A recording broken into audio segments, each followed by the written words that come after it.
Un saludo muy especial a toda nuestra audiencia del podcast Abismo Digital. Le damos nuevamente la bienvenida a este 9º episodio de la segunda temporada del podcast. Y hoy tenemos un tema muy interesante que sé que te va a gustar. Así que quédate con nosotros.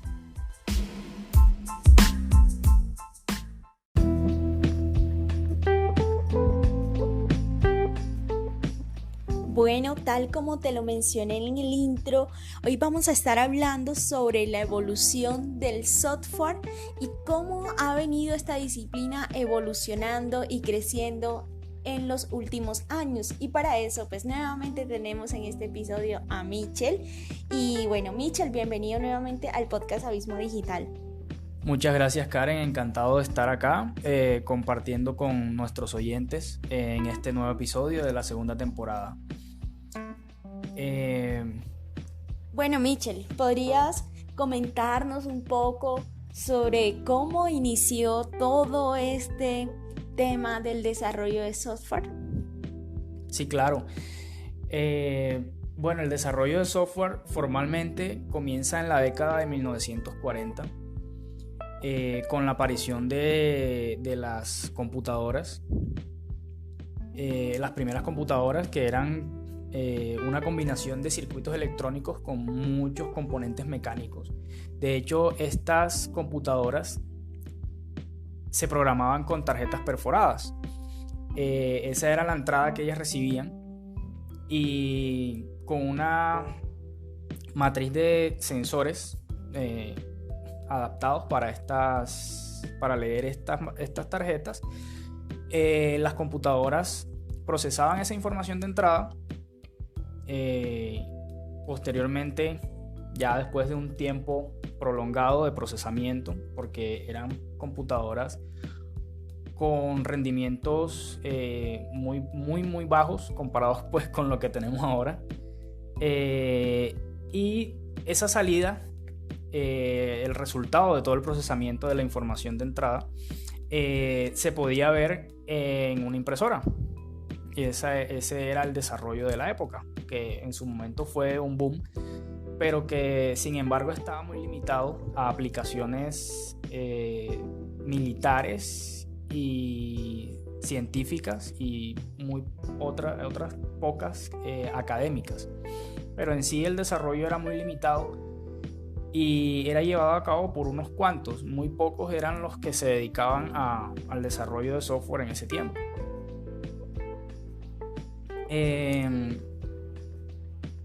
Después aparecieron lenguajes mucho más avanzados y de alto nivel como Fortran, COBOL, ALGOL y pues ya de ahí en adelante muchos otros que muy acordes ya con los equipos que se habían desarrollado posteriormente, ya con especificaciones mucho más robustas que las que se tenían inicialmente.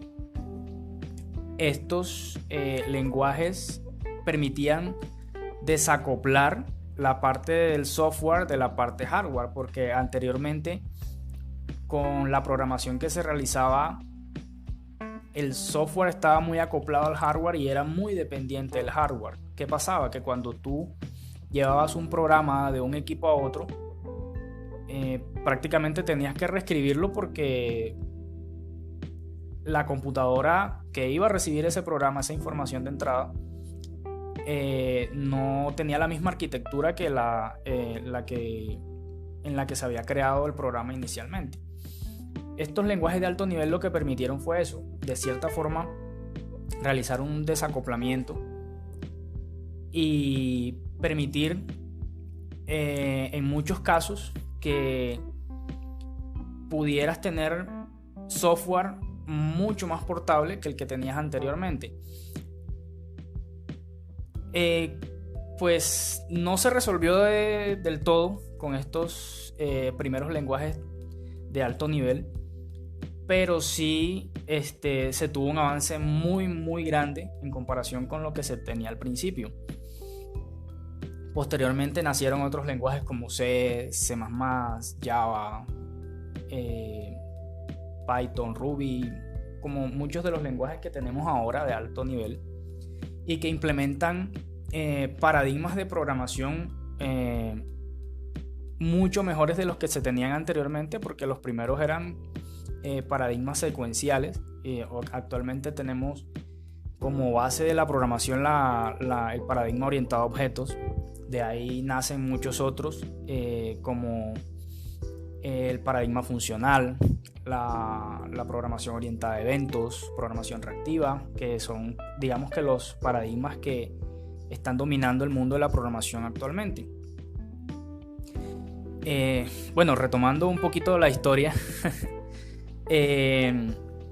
después del 12 de marzo de 1989, que se considera como el día del nacimiento del Internet, y siendo Tim Berners-Lee el ponente de la propuesta formal de la web en el CERN, esto permitió la masificación del Internet. Y pues después de muchos años nació el rol de webmaster, porque anteriormente los programadores no tenían un rol definido, simplemente eran programadores. Y ese webmaster se encargaba de realizar todo el proceso y flujo de información del sitio web, planificación, creación, actualización de contenido, soporte, mantenimiento, administración de servidores y pues muchas otras tareas que salían del día a día. Actualmente muy pocos son los desarrolladores que trabajan solos. De hecho, pues yo tuve la experiencia de trabajar solo en un equipo y es bastante complicado, digamos, que atender todos los requerimientos y abarcar el ciclo completo del software es muy complicado ya actualmente, porque son muchas las áreas que hay que atacar y que se deben cubrir, desde, digamos, que la toma de requerimientos, diseño del sistema, diseño de la base de datos que vas a utilizar para la persistencia, la parte de la vista, o sea, lo que tú le vas a mostrar al usuario. Existen muchas herramientas y pues puedes hacerlo solo, pero te lleva mucho tiempo. Es mucho tiempo el que debes dedicarle a la creación de una herramienta, y si es un software muy complejo, pues mucho más te va a llevar. Y bueno, pues hasta la fecha el desarrollo de software se ha vuelto pues mucho más complejo, como te lo había mencionado, y requiere de equipos con integrantes especializados en ciertas áreas. Actualmente los roles que intervienen en proyectos de software, o digamos que la mayoría de los roles o los más comunes, son el CTO, el Project Manager, el DevOps, el Data Scientist, administrador de bases de datos, diseñador UX UI, programador backend, programador frontend, el QA, Quality Assurance o control de calidad, analista SEO, styler, maquetador o diseñador web. Esos son los que, digamos, que intervienen directamente en un proyecto de software, ya dependiendo de las especificaciones del cliente, de lo que el cliente requiera. Si de pronto es un sistema que se va a manejar internamente, pues de pronto no va a requerir todos estos roles, pero ya si es algo que tú vas a exponer en la web, sí debe tener una intervención de muchos más especialistas, y que pueden abarcar desde el área de marketing, copywriter, ilustradores, fotógrafos, en fin. O sea, dependiendo de las necesidades del cliente, muchos más roles van a intervenir dentro del proceso. Súper interesante lo que nos comentas, Michel, y bueno, puedo inferir entonces que en unos inicios, en 1949, cuando se hizo el primer algoritmo, fue algo bastante abstracto, ¿no? Era algo más del momento y poca planeación. Y poco a poco, pues como todas las disciplinas, fue construyéndose una metodología alrededor de esto, que vino también acompañado con la evolución o la creación de lenguajes de programación. Y eso también fue impulsado por el desarrollo de computadoras más ágiles y bueno, el gran boom que le hizo dar el salto exponencial a todo lo que es del desarrollo web, que fue el Internet, la masificación del Internet que permitió pues poder llegar a más personas y eso catapultó como tal la disciplina del desarrollo de software y de hecho se creó como tal el cargo de webmaster. El webmaster. Webmaster.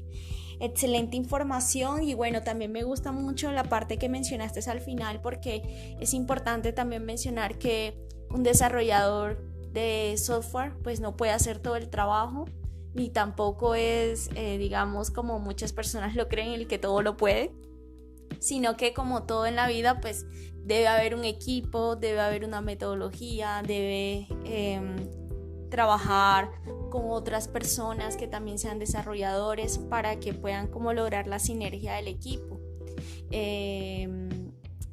Cuéntanos un poco cómo ha sido tu experiencia trabajando, bueno, ya nos comentaste la experiencia trabajando solo, ahora cómo ha sido tu experiencia trabajando en un equipo. Claro, bueno, pues el trabajar solo tiene sus pros y sus contras, pero trabajar en equipo es mucho mejor porque tú ves resultados mucho más rápido y con la aplicación de las metodologías ágiles como Scrum, Kanban, XP y muchas otras que puedes implementar y combinar dentro de lo que es el desarrollo, tú puedes ver resultados mucho más rápido y puedes tener un rol muy específico dentro del proyecto y concentrarte en tareas muy específicas. Muchas veces cuando tú estás solo ves el proyecto gigante, ves algo muy grande que aunque lo dividas en tareas, que es lo que uno normalmente hace, pues las tareas, dividirlas en tareas mucho más pequeñas para simplificar el trabajo, llega un momento en el que es abrumador porque tú no ves una fecha de fin y tú llegas a preguntarte, bueno, ¿yo cuándo voy a terminar esto? Y sí, literalmente es así. Pero al tú estar en un equipo y concentrarte en tareas muy específicas y al poder lograr una sinergia con ese equipo, eso permite que las tareas sean muy atómicas, que puedas implementar mucho mejor los principios como el SOLID, que lo que te dice es que debes seguir unas reglas y unas especificaciones que debe tener el software, que debe ser muy atómico, muy puntual. Las clases que tú creas deben realizar una sola tarea. Tienes que tener o implementar un muy bajo acoplamiento entre los diferentes componentes que integran el software o la aplicación, y también implementar una cohesión muy alta, o sea que muchos de los componentes que debe tener una aplicación deben estar lo más separados posibles, no tener funciones combinadas o compartidas, y que esos componentes tengan tareas muy específicas. ¿Ya? Eso te lo permite el trabajo en equipo porque hay alguien en el proyecto, alguien que interviene en el proyecto, llámese el project manager o de pronto el tech lead puede ser también, quien es el que secciona esas tareas, diseña los sprints. Y bueno, es el que dice, bueno, esta semana vamos a trabajar en esto, estas son las tareas que se deben hacer, se crea un backlog y a partir de ese backlog el equipo va trabajando, cada uno va tomando sus tareas, y se va desarrollando muy puntualmente las funcionalidades que se van a abarcar dentro del sprint. Y así se va iterando dentro del proyecto hasta que ya semanalmente o en cada sprint, sea semanal o cada 15 días, se entregan funcionalidades muy específicas ya con versiones estables del software y hasta tener ya una versión de la aplicación muy madura, muy estable y que se pueda mostrar un resultado. Genial todo lo que nos comentas, Michelle. Muchísimas gracias por estar con nosotros, por haber compartido este espacio, por compartir esa historia tan interesante que en lo personal no la conocía. Me parece muy, muy chévere saber cómo inició todo. Y cómo eso que fue tan abstracto al principio, pues mira todo lo que han podido realizar hasta ahora y lo que falta y lo que viene, que estoy segura que va a ser 1000 veces mejor de lo que tenemos en estos momentos. Así que a toda nuestra audiencia, muchas gracias por estar con nosotros. Los invitamos a dejarnos su comentario, qué tal le pareció la historia del software, si la conocían, si al igual que yo no la conocían y les encantó. Por favor, déjenos los comentarios. Síganos en LinkedIn, nos encuentran como Michelle Barros Barrios y Karen Cova Gallego. Nos vemos en un próximo episodio.